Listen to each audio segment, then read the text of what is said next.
Hey guys, দেখতে পাচ্ছ যে ট্যাঙ্কির ভিতর জং ধরে কি অবস্থা আমার মনোটনে। আর এদিকে আঙ্গুল ভিতরে ঢুকানোর পরে দেখো কি কালো কালো ভিতরে যেমন ট্যাঙ্কি পচে গিয়েছে।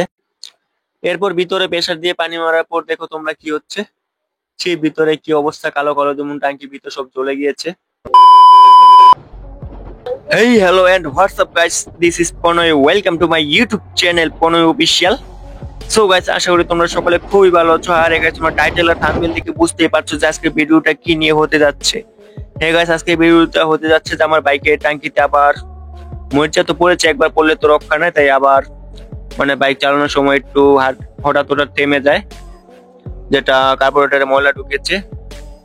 এর জন্য আজকে বাইকের ট্যাঙ্কিটা ওয়াশ করার জন্য যাচ্ছি।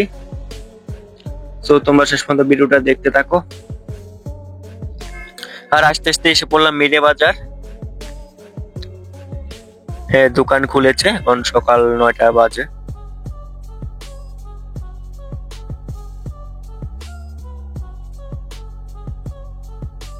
আর গাইজ বলার সাথে সাথে বাইকের যা ট্যাঙ্কি খোলার জন্য যা যা খোলা প্রয়োজন সব খোলা শুরু করে দিয়েছে। আরে গাইজ, বিশেষ করে এই ট্যাঙ্কিতে মরিচা পড়ার বেশি করে দেখা যায় হচ্ছে মনোটনেই। অন্যান্য বাইকে এতটা শুনি নেই আর দেখিও নেই, কিন্তু মনোটনে প্রায় সব বাইকে এখন এরকম হচ্ছে, জানি না কারণ কি।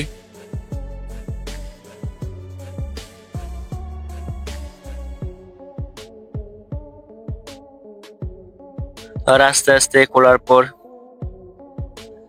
দেখতে পাচ্ছ সবই খুলে ফেলছে।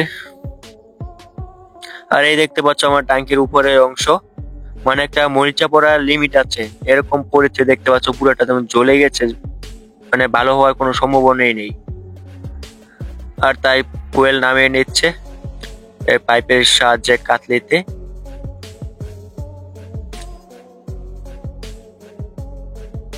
এই দেখতে পাচ্ছ কাতলি। আর নামাতে নামাতে প্রায় 3 লিটার উপর ফুয়েল নামিয়ে ফেলছে। আর হ্যাঁ গাইস, আমার হচ্ছে বিশেষ করে আমি ট্যাঙ্কি অনেক ফুল রাখছি, কিন্তু তারপরে এরকম ভাবে মরিচা পড়লো, কিছু বলার নাই। আর কম রাখলে তো কোনো কথাই নেই। আর এদিকে ট্যাঙ্কি খুলে ফেলতেছে, ট্যাঙ্কির নিচে যে অংশটা যেখান দিয়ে দেখো এর হচ্ছে ট্যাঙ্কি ফুয়েল মাপার মিটার। আর একদম পাইপ দিয়ে টাইনে আরো নামাচ্ছে ফুয়েল, বাকিটুকু যতটুকু আছে।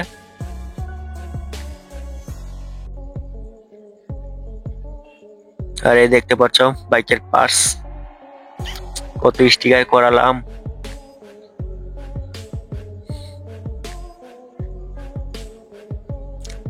ইস অবস্থা, আবার দে তো গাইস, এইগুলা অবস্থা ট্যাঙ্কির ভিতর। ট্যাঙ্কির ভিতর যা আছে, যেমন ট্যাঙ্কি পচে গিয়েছে, এইভাবে জং পরে এটা হইলো কোনো গাইস অবস্থা। কিছুদিন পর পর ওয়াশ করাই তারপরও। আর হ্যাঁ গাইস, তারপর দেখতে পাচ্ছ পানি মারার জন্য এসে পড়লাম। ফুল স্পিডে পানি মারতেছে, বাইকের যত ময়লাটা আছে যতটুকু পরিষ্কার হওয়ার হবে। আর চিন্তা করেছি যে এটাই শেষ ওয়াশ, তারপর দিন নিউ ট্যাঙ্কি একটা লাগাবো। আরে গাইস, এখন ট্যাঙ্কির দাম হচ্ছে প্রায় 14,000 টাকা। জানি না, যদি সেকেন্ড হ্যান্ড পাই তো ভালোই, না হলে নিউ লাগাইতে হবে। এটাই একটা মনোটনের বয়, ট্যাঙ্কিতে মরিচা পড়া। গাইস অবস্থা দেখো চাইয়া, এগুলো কি, কিছু বলার নাই গাইস। আরে গাইস, তোমরা যারা আছো অবশ্যই ভালো তেল ভরবে, ফুয়েল ভরবে, আজে বাজে পাম্প থেকে না ভরাটাই ভালো। আমি প্রথমে বলেছিলাম, যার কারণে হবে জংটা সৃষ্টি হয়েছে ওইখান থেকে। কপালে ছিল, কিছু বলার নাই। তাই তোমরা জেনে শুনে ভালোভাবে ফুয়েল ভরবে। আর হচ্ছে বিশেষ করে কিছুদিন পর পর, যদি মরিচা পড়ে যায় কিছুদিন পর পর ওয়াশ করাবে, না হলে এটা একটা দুর্ঘটনার কারণ হতে পারে। কারণ মাঝে মধ্যে ফুয়েল ভালো না থাকার কারণে মাঝে মধ্যে বাইকটা থেমে থেমে যায়, আটকে আটকে চলে। দেখছো গাইস, পানি মারতাছে আর বের হইতাছে, কোনো শেষই হচ্ছে না। ভিতরে কি হয়েছে তো দেখাইতে পারলে তোমাদের দেখাইতাম। যেমন পানিতে রং মাইরা ভিতরে ঢুকাইলাম তারপর বের করতেছি এরকম। এরপর একটু ভালোভাবে জাগিয়ে নিলাম ট্যাঙ্কিটা, যাতে একটু ভালোভাবে পরিষ্কার হয়।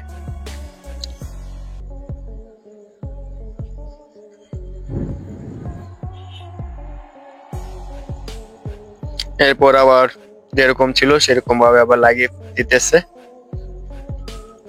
কারণ হচ্ছে বেশি কিছু করলাম না, কারণ হচ্ছে ট্যাঙ্কিটা মানে চেঞ্জ করে ফেলবো আশা আছে এটা, এই কারণে। না হলে ভিতরে কিছু দিয়ে আরো ভালোভাবে পরিষ্কার করতাম।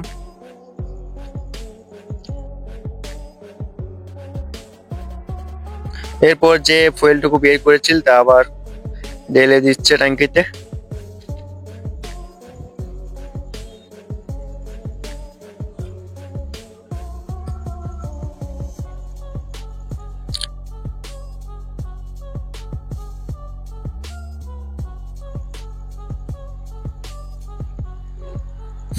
আর গাছ একটু ছোট ভাই তো, এটা আমার কাকাতো ভাই হয়, কাকাতো না, হ্যাঁ গাছ জ্যাঠাতো ভাই হয়, তাই যে আর কি মানে একটু রাইড দেওয়ার জন্য বললো, তাই একটু ঘুরে আসলো। আর এই গাছ এরপর আমিও বের হয়ে গেলাম।